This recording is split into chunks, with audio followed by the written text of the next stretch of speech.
365장 찬송하십시다. 365장입니다.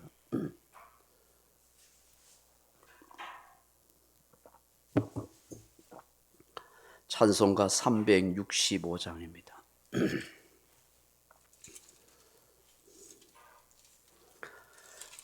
마음속에 근심 있는 사람 주 예수 앞에 달래어라. 슬픈 마음 있을 때에라도 주 예수께 아뢰라. 주 예수 앞에 달래어라. 주리의 친구니 무엇이나 근심하지 말고 주 예수께 아뢰라.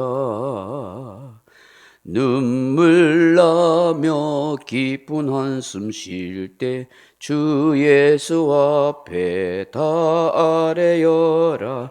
엄밀한 죄 내게 있더라도 주 예수께 아뢰라.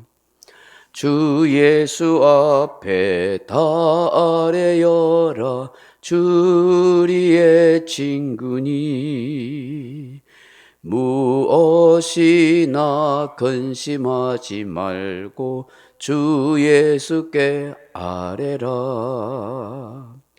괴로움과 두려움 있을 때 주 예수 앞에 아뢰어라. 내일 일을 염려하지 말고 주 예수께 아뢰라. 주 예수 앞에 아뢰어라. 주리의 친구니 무엇이나 근심하지 말고 주 예수께 아뢰라. 계엄 앞에 겁을 내는 자요 주 예수 앞에 아뢰어라. 하늘나라 바라보는 자요 주 예수께 아뢰라. 주 예수 앞에 아뢰어라. 주리의 친구니 무엇이나 근심하지 말고 주 예수께 아뢰라. 아멘. 하나님 말씀은 요한복음 14장 25절로 26절 말씀 같이 읽겠습니다. 요한복음 14장 25절로 26절 말씀입니다. 내가 아직 너희와 함께 있어서 이 말을 너희에게 하였거니와 보혜사 곧 아버지께서 내 이름으로 보내실 성령 그가 너희에게 모든 것을 가르치시고 내가 너희에게 말한 모든 것을 생각나게 하시리라. 아멘.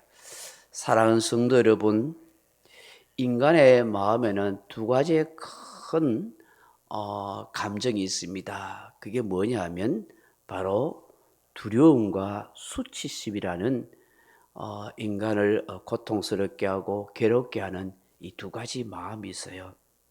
근데 이 두 가지 마음은 어디에서 생겨났냐 하면 인간이 범죄하고 타락함으로 생겨난 마음이에요. 여러분, 아담과 하와가 범죄함으로 두려워서 동산나무에 숨었다고 그러잖아요. 원래는 그렇지 않았어요. 그죠? 워낙 맑고 튀었고 깨끗한 마음으로 하나님을 경외하면서 행복하게 하하호하며 그렇게 살았잖아요. 그런 두려운 근심, 슬픈, 괴로움, 불평, 원망 이런 마음은 전혀 없어요.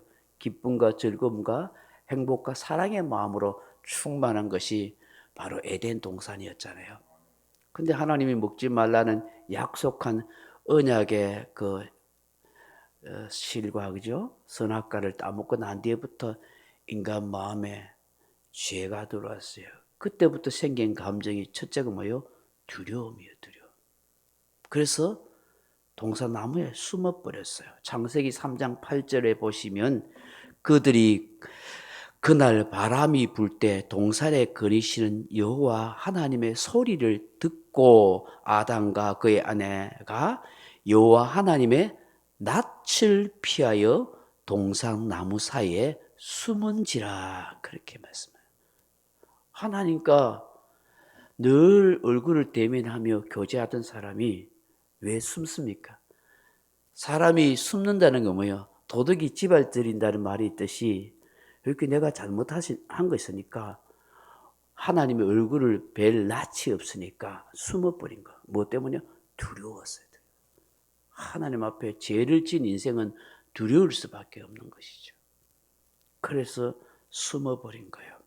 그래서 10절에 보시면은 이르되 하나님께서 이렇게 말씀하세요. 이르되 내가 동산에서 그 하나님의 소리를 듣고, 이게 아담이 그런 이야기예요. 이르되 내가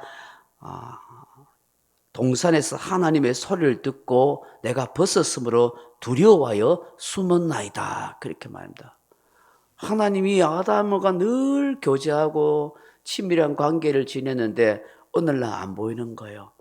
그래서 하나님 아시지만 아담아 네가 어디 있느냐 하고 찾으니까 하나님 내가 옷을 벗은 것 때문에 두려워서 숨었습니다. 그렇게 이야기를 했어요. 또 하나 인간이 가진 아픈 감정이 있죠. 그게 뭐예요? 수치심이죠. 수치스러움. 죄를 짓고 나면은 인간에게 찾아오는 게 뭐냐? 부끄러움은 수치스러움이에요. 그게 참 힘들어요. 그래서 아담과 하와가 이 수치 때문에 뭐 했어요? 벌거벗고 있었을 때는 아무 부끄러움이 없었어요. 근데 죄를 짓고 나니까 어때요? 벌거벗고 있는 것이 수치스럽게 됐어요. 그래서 어떻게 해요? 무화과 나무로 치마를 만들어 가린 거예요. 근데 인간이요, 정말 극도로 타락하고 마음이 화이 맞은 양심이 되어버리고 완전 얼굴이 철판같이 두꺼워지면 인간이 어떻게 될까요? 죄를 여기지 않아요. 그래서 두려워하지도 않고 더 큰 죄를 짓고, 죄를 짓고도 부끄러워하지 않고 수치스럽게 생각하지 않고 뻔뻔하게 인간 그렇게 돼가요. 오늘날 사람들이 그래요. 세상 사람들도 그렇고요. 정치인들도 그래요. 뻔뻔해요. 그나마 수치스럽고 부끄러워서 자살하는 사람은 그래도 그 사람 속에 양심이 남아있으니까 그래요. 물론 자살하는 것은 안타까운 일이죠. 슬픈 일이죠. 왜 사람들이 고관대작과 정치인들이 자살해요? 수치스러운 것 때문에 얼굴을 들고 세상에 살 수 없어서 죽는 게 낫다 싶어서 숱하게 자살하잖아요. 왜? 수치감 때문에 못 견딘 거예요. 자기 이름에 걸맞는 그런 삶을 살지 못해서 그런 성추행을 저지르고 그런 모욕을 당하고 이런 것 때문에 못 견뎌서 사람들이 자살하잖아요. 그나마 그런 사람들은 좀 나은 거예요. 왜? 자살을 제가 뭐 미워한다는 게 아니고요. 그나마 양심이 있으니까 그래 하는데 양심도 없이 뻔뻔하게 사는 사람이 너무 많은 거예요. 왜? 죄가 죄로 여기지 않는 거예요. 양심이 화이 맞은 거예요. 회개할 줄 모르는 거예요. 어쨌든 인간이 죄를 짓고 타락하고 난 뒤에 생긴 마음이 이 수치와 두려움이에요. 이 참 견디기 어려운 감정이죠. 여러분, 예수님의 제자들에게도 이런 감정이 엄습해 있다는 것을 우리는 알아야 돼요. 예수님께서 떠나가시겠다고, 예수님이 대제사장과 장로들에 의해서 십자가에 죽임을 당하신다고 그렇게 말씀을 하고 계세요.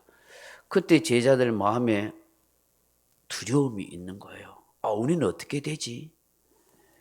우리도 앞으로 어떤 일을 당할지 모르겠는데, 잘못하면 목숨을 잃을 수 있는데, 잘못하면 사람들에게 수치와 부끄러움을 당할 수 있는데, 왜 유대 사회는 명예와 명예와 수치를 아주 중요하게 여기는 사회거든요. 자기의 이름, 자기의 명예가 더럽혀지는 것은 죽음보다도 더 고통스럽게 생각했거든요. 예수의 제자라고 막 기고만장하게 힘쓰고 다니다가 어느 순간에 쫓겨다녀야 되고 숨어 다녀야 되고 사람들에게 손가락질 당할 생각하니까 너무나 두렵고 수치스러운 마음이 들 수밖에 없는 것이죠.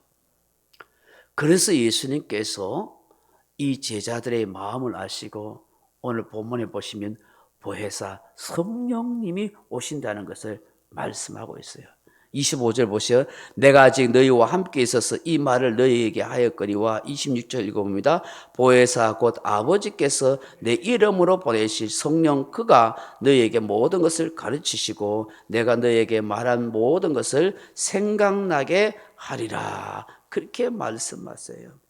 나는 비록 떠나가지만 아버지께서 보내실 성령님 보혜사 파라크레토스 우리의 상담자, 우리의 격려자, 우리의 위로자, 우리와 늘 함께 하시는 그 성령님이 예수님 대신해서 너희와 함께하고 있다. 그래서 너희를 수치스럽고 부끄럽게 하지 않을 것이다. 너희들을 지켜주실 것이다. 그러니까 두려워하지 말아라 라고 주님께서 지금 말씀하시는 거예요. 그 성령님이 어떻게 해요? 모든 것을 가르쳐 주신다. 내가 말한 것을 다 생각나게 한다. 그러니 걱정하지 마라. 비록 내가 몸은 떠나가지만 영으로 너희와 항상 함께 있으니 걱정도 염려도 근심도 두려움도 불안한 마음도 수치스러운 생각도 하지 말아라 라고 그렇게 주님께서 말씀하고 있는 거야. 예수님의 평생의 제자들에 대한 약속의 말씀인 것이죠. 27절 읽지 않았지만 27절 같이 한번 읽어보십시다. 시작. 평안을 너희에게 끼쳐놓으니 곧 나의 평안을 너희에게 주노라. 내가 너희에게 주는 것은 세상이 주는 것과 같이 아니하니라. 너희는 마음에 근심하지도 말고 두려워하지도 말라. 아멘. 불안과 두려움과 근심 속에 있는 제자들에게 내가 너희에게 평안을 끼친다. 샬롬을 주겠다. 이 샬롬과 이 평안은 세상이 주는 것과 같지 않다. 세상이 주는 평안이 뭐예요? 일시적이잖아요. 돈 좀 들으면 마음이 든든하고 편안해요. 돈 없으면 뭐 불안해가지고 막 짜증나고 성질내는 사람 있습디다. 여러분은 없으시죠? 있죠, 좀. 그래, 있죠. 짜증 나가지고 막 그냥 막 없는 밥그릇도 엎어보고 막 짜증 나가지고 그렇게 할 수가 있는데, 그거 이제 좀 이겨 가셔야 됩니다. 근데 사람은 그럴 수가 있어요. 네. 인간은 늘 불안한 존재이기 때문에. 그래서 우리가 믿음을 가지고 예수님을 의지해야 하는 이유가 바로 거기에 있지요. 사람은 말이에요. 불안의 존재고 두려움의 존재인 거예요. 그러다가 좀 더 호주머니에 돈 좀 들으면 마음이 편안하고 든든하고 없으면 불안해하고 뭔가 좀 일이 잘 돼가면 마음이 든든하고 편안하고 이 세상 재물, 돈, 명예, 권세 이 세상 것으로 평안을 마음에 그렇게 채우려고 하지만 사실 그건 일시적인 것이죠. 그게 참된 평안을 주지 않습니다. 평안은 하나님이 위로부터 주셔야 되는 거예요. 샬롬의 역사가 있는 거예요. 그래서 제자들에게 내가 너희에게 평안을 끼치노니 세상이 주는 것과 같이 아니하다. 그러니 두려워하고 걱정하지도 말아라. 성령님을 통해서 우리에게 샬롬을 주시겠다는 거예요. 그래서 저와 여러분이 기도해야 할 것도 매일 기도해야 할 것도 그리고 순간순간 어려운 일 당하거나 스트레스 받을 일 생기거나 불안한 생각들이 엄습해오죠. 마귀는 끊임없이 우리의 생각 속에 어떻게 해요? 24시간 자지도 않고 계속 나쁜 생각을 넣거든요. 미움, 원망, 불안, 두려움, 걱정, 근심. 그래서 우리가 위축된 인생으로 우리가 불안한 인생으로 마귀의 종노를 하게 만들려고 생각을 틈타서 역사한단 말이에요. 그렇기 때문에 그런 마귀의 생각들을 물리치고 하나님이 주시는 생각, 하나님이 주시는 은혜, 하나님이 주시는 샬롬의 마음을 계속 유지하기 위해서는 성령님을 의지해야 돼요. 왜? 보혜사 성령님을 예수님의 이름으로 보내주셨잖아요. 그분이 말씀을 생각나게 하시고 그분이 가르쳐 주시고 그분이 우리의 상담자, 격려자가 영으로 찾아오셔서 계신단 말이에요. 그럼 우리가 뭐해요? 그분을 환영하고 모셔드리고 인정하고 수시로 찾아야 되는 거예요. 불안하고 짜증스럽고 괴로울 있을 때 확 그게 터트려서 마귀에게 쏘가가지고 짜증내고 화내고 불안한 마음에 사로잡히지 말고 예수의 이름 물리치고 성령님 도와주세요. 성령님 평안을 주세요. 성령님 은혜 주세요. 성령님 힘 주세요. 성령님이 역사해 주세요. 성령님이 보혜사가 되는 줄 믿습니다. 그렇게 믿고 선포하고 의지하고 나아가야 되죠. 그래야 그런 두려움과 어두움의 마음들을 물리치죠. 마귀의 속임수에 쏘가 넘어가지 않지요. 알면서 잘 안 된다 카이 생각을 하는데 순간적으로 막 바라락 성질나고 막 불안해 마음 막 있으면 나중에 지나보고 더 힘들잖아요. 마음에 괴로움만 더 있고 오히려 막 내가 왜 이럴까 막 이런 자책감이 생기고 주님 믿는 믿음이 하나도 없는 것처럼 보이고 막 하나님의 자녀로 당당하게 못 살고 자꾸 말한 주눅이 들고 그러잖아요. 왜? 마귀에게 쏘으니까 그렇잖아요. 그럴 때마다 믿음을 이겨나가야 된대. 그래야만 당당하게 살고 막 상대방에 대해서 불평불만 원망 안 하고 미워 안 하고 어쨌든 간에 사랑해 주려 하고 이해해 주려 하고 격려해 주려 하고 마음 편안하게 살아가는데 성령님이 내 안에 충만하지 못하니까 그건 똑같아요. 목사나 장로나 뭐 건사 집사나 할 거 없어요. 똑같아요. 늘 성령의 은혜를 사모하지 않으면은 늘 마음이 불안하고 두려워하고 그게 심하면은 상대방을 막 미워하고 불평원망하고 짜증나고 그래가지고 막 힘들게 주눅 들어가지고 그래야 인상 쓰면서 주일날 교회 와가 억지로 버티고 살아가고 그렇게 하잖아요. 세상 사람은 그렇더라도 우리는 성령님이 계시니까 힘있게 능력 있고 은혜 가운데 살아갈 수 있도록 하나님이 다 역사해 주시고 도와주시는데 우리가 그 성령님 의지하지 않고 사모하지 않고 자꾸 잘못된 생각에 사로잡히니까 쏘가 살아서 힘들게 사는 거예요. 할렐루야. 이 아침에 이 주시는 이 말씀을 잘 묵상하면서 성령님께서 우리 안에 평안을 주시도록 그래서 모든 두려움과 걱정과 악한 생각들을 물리쳐서 하나님의 사람을 당당하게 살아갈 수 있도록 그렇게 기도하는 저와 여러분 되길 주님의 이름으로 축원합니다. 명령과 선포합니다. 1. 나는 주님의 은혜로 모든 일에 날마다 점점 더 좋아지고 있다. 나는 오늘부터 다른 사람을 비난 원망하거나 비판 판단 정죄하지 않겠습니다. 나는 하나님 다음으로 나를 사랑한다. 나는 나를 사랑한다. 교만은 독약이다. 그 어떤 경우에도 감사합니다. 나는 내 안에 살아계신 예수님 때문에 행복하다. 있을지어다. 그대로 되니라. 좋았더라. 아멘. 각자 기도하시듯 돌아가시기 바랍니다.